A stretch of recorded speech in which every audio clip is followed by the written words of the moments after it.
URFM News. For our sponsor, Tile Warehouse Warners Bay, the large floor tile specialists. It's 1 o'clock. Good afternoon. I'm Jacinta Lee with 2NURFM Hunter News.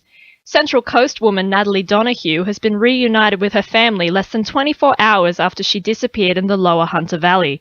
Just before midday today, a Westpac Lifesaver helicopter located the 54-year-old woman, and she has yet to meet with medical staff who will assess her condition.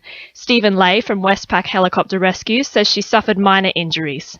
A short time ago, the Westpac Lifesaver helicopter from Sydney has located the missing lady in thick bushland. She's now been winched out and flown back to the command post. She's suffering a little bit of hypothermia, got a couple of cuts and abrasions, but apart from that, she's safe, she's well. The State Emergency Service is currently under review over its actions in the wake of last month's deadly flood at Dungog. All agency responses, information services and disaster intelligence will go under the spotlight, while the deaths of Robin McDonald, Colin Webb and Brian Wilson are subject to a coronial investigation. The SES is promising to adjust its planning and response protocol after residents received little to no warning of the impending floodwaters. Lake Macquarie Council has set aside $92 million for new infrastructure, including library and road upgrades, playgrounds and BMX tracks.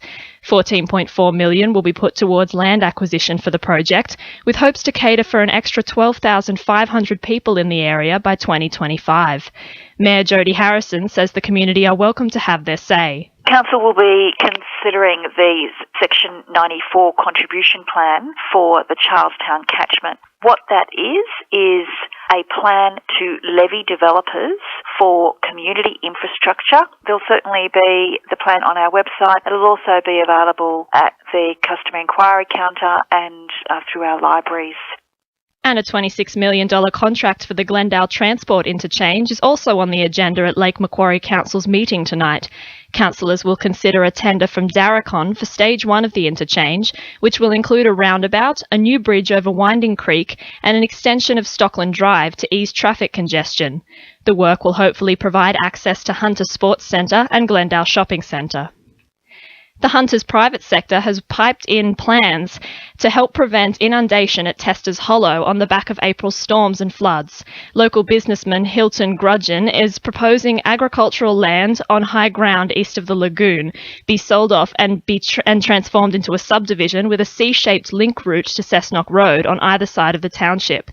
Maitland Mayor Peter Blackmore says it's a financially viable alternative. Any development which could assist the New South Wales Government, the Roads and Maritime Services, instead of looking to try and fund the many millions of dollars that would be required to try and flood-proof the area of Tester's Hollow as we know it. I think it's very worthwhile further consideration.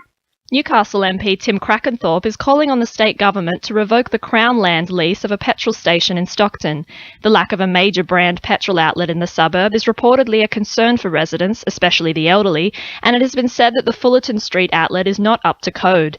Mr Crackenthorpe says investigations are underway. It's become a very dilapidated site, pushing a lot of material right back to the community footpath, as well as putting on allegedly unauthorised additions, and there have been environmental issues, alleged drug issues. There's a whole raft of issues that Crown Lands are looking into at the moment.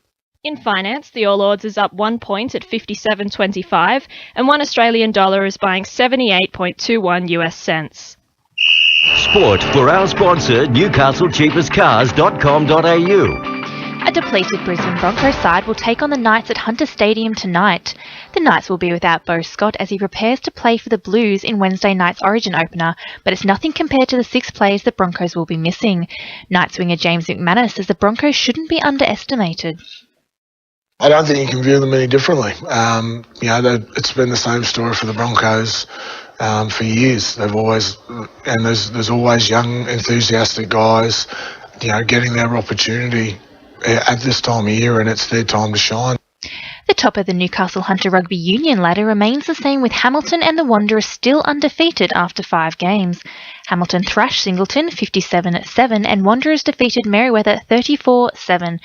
While in other games, Southern Beaches beat Lake Macquarie 39-35 and Maitland held off Nelson Bay to win 25-21. That's sport. I'm Annabelle Regan. 2NURFM news time is 1:05.